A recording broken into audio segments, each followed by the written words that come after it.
This video will show you how to replace the air filter on this Cub Cadet riding mower. Depending on your model, the instructions in this video may vary slightly. Always be sure to check your operator's manual for detailed instructions.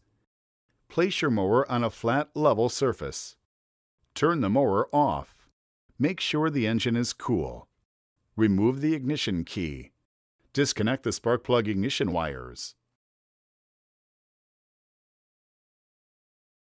Engage the parking brake. Remove the air cleaner cover from the top of the engine. Unscrew the wing nut to remove the paper and foam elements.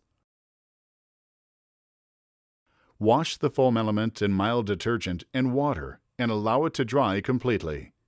Never use gasoline or low flashpoint solvents for cleaning the air cleaner elements.